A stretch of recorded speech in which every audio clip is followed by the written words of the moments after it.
Hey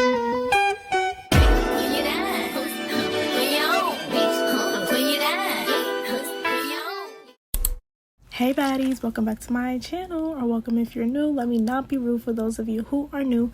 Welcome to Styles by Baddies. I post new videos every week and they all revolve around beauty related content, along with me giving a voiceover telling you guys a story time to keep you entertained. So be sure to subscribe and join the family.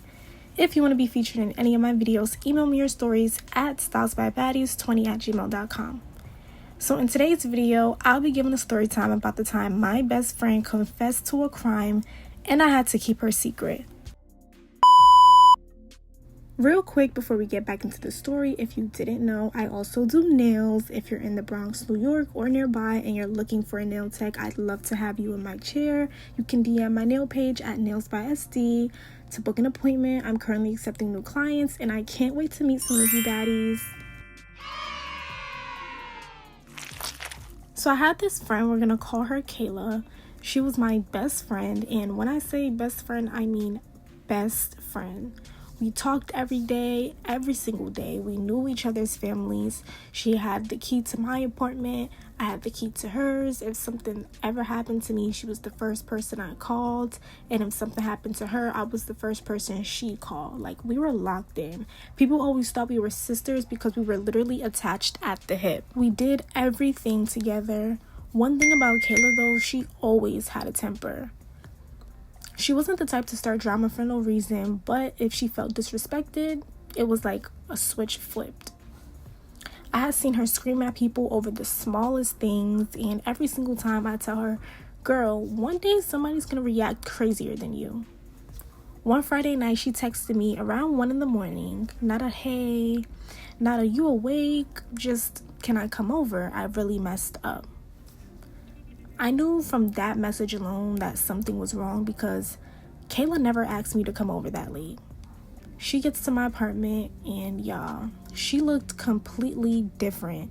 Her makeup was smeared, her hoodie had little spots on it that honestly looked like she spilled a drink or something, and she just kept pacing around my living room instead of sitting down. So I kept asking her, like, what happened? Like, you're freaking me out. She wouldn't answer. She just kept saying, promise you won't judge me. Promise you won't judge me. I'm like, girl, just tell me. Like, we tell each other everything. Why are you so worried? What are you so worried about? She takes this deep breath and goes, I think I really hurt somebody tonight. Immediately, I'm concerned. I asked, what do you mean hurt somebody? Like, you broke a boy's feelings? Like, hurt what? Hurt who? She started crying even harder. She goes, we got into an argument outside the lounge. I'm like, who's we? I'm so lost. Your sneaky link, your man, like, who? Apparently, another girl accidentally bumped into her while everybody was leaving. They were both leaving the lounge. Words were exchanged. They started insulting each other, and what should have been a brief argument just kept escalating. Kayla said the girl wouldn't stop following her. They were yelling back and forth. People had started gathering around them, and at one point, the girl grabbed onto Kayla's purse strap while they were arguing. Kayla said that's when she snapped. She shoved the girl away as hard as she could because she just wanted her to, let her go. Then she looked at me and said, I swear I wasn't trying to hurt her like that. She told me the girl stumbled backward, lost her balance, and hit her head on the curb. The second it happened, everybody around them went quiet. Kayla told me she ran because she didn't want to be attacked by the girl and was scared of what she might do next, considering she pushed her really bad and, now she's on the ground. She's like, somebody yelled for an ambulance. People started rushing over to the girl while others were telling everyone to back up. Kayla said she just stood there frozen because she was so shocked, and she kept saying she wasn't getting up right away. I asked her, did you leave? She shook her head. No, I stayed until the ambulance got there because I wanted to make sure she was at least okay. Then she said, but once they started helping her, I left. I don't know if she's okay. I don't know what happened after that. I just ran. She looked me dead in my face and said, please don't tell anybody I told you this. And in my head, I'm like, girl, so why are you telling me? Like, yes, we keep each other's secrets and everything, but this is a pretty big secret to keep. At that point, I honestly didn't even know what to say. I just sat there staring at her because the whole situation felt unreal. One minute we're talking about outfits, vacations, and what we're doing this weekend, and now she's sitting in my living room telling me this. I couldn't believe it. The only thing going through my mind was, I really hope that girl is okay. I was sitting there trying to process everything she had just told me. After a couple minutes, I said, Kayla, I love you, but I can't be a part of this. She looked at me confused. I said, I don't know what really happened that night, but this is way bigger than me. I don't know what to do with what you just told me. Like, I really don't. I want to be there for you, but I also don't want to put you in any harm's way. She just started apologizing and kept saying, I'm sorry, I just needed someone to talk to. You were the only person I could count on to tell. And I understood that, I really did, but I also knew I wasn't the person who could carry something like that because I was a person with empathy and cared deeply for others. Someone could do me the worst way and I still wish them the best and try to understand them as a person. That's just me. I told her, I think you should go home. We both need some rest. It's been a long, stressful night. So I ended up walking her to the door, gave her a hug, and before she left, I said, please just promise me that you'll be okay tonight. She said she would. After she left, I locked my door, and my apartment had never felt so quiet. I turned the TV on just to, have some background noise because sitting there in complete silence was making my anxiety so much worse. And I kept replaying our conversation over and over in my head. Was the girl okay? Was Kayla telling me the whole truth? Should I have asked more questions? Should I have said something different? I couldn't stop thinking about it. Around 2 or 3 in the morning, I ended up texting her, did you make it home? She replied a few minutes later and said, yeah. I finally fell asleep, but even then my mind wouldn't let it go, and I ended up having a nightmare. I remember waking up out of my sleep, sweating, my heart racing, and the next few days I tried so hard to push the whole conversation out of my head. I kept telling myself, maybe she's just overthinking it, maybe the girl is fine, maybe this isn't as serious as it sounds. Why would my best friend tell me this? I was trying to convince myself of anything that would make me feel better. Then Monday came. I got to work like I always did, clocked in, sat down at my desk, and I started hearing people talking.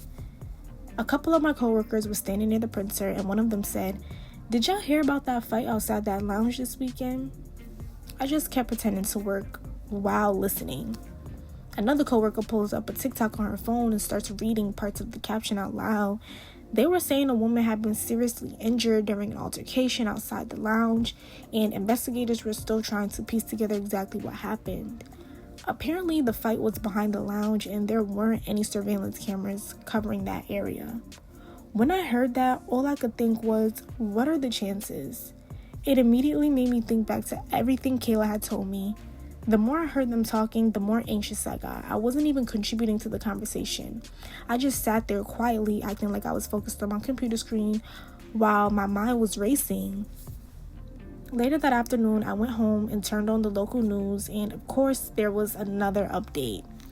The reporters said detectives were asking anyone who witnessed the altercation to come forward because there was no surveillance footage from the area behind the lounge where the incident happened.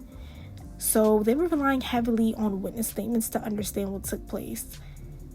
It wasn't just the conversation my best friend had with me anymore. It was an active investigation being talked about pretty much everywhere.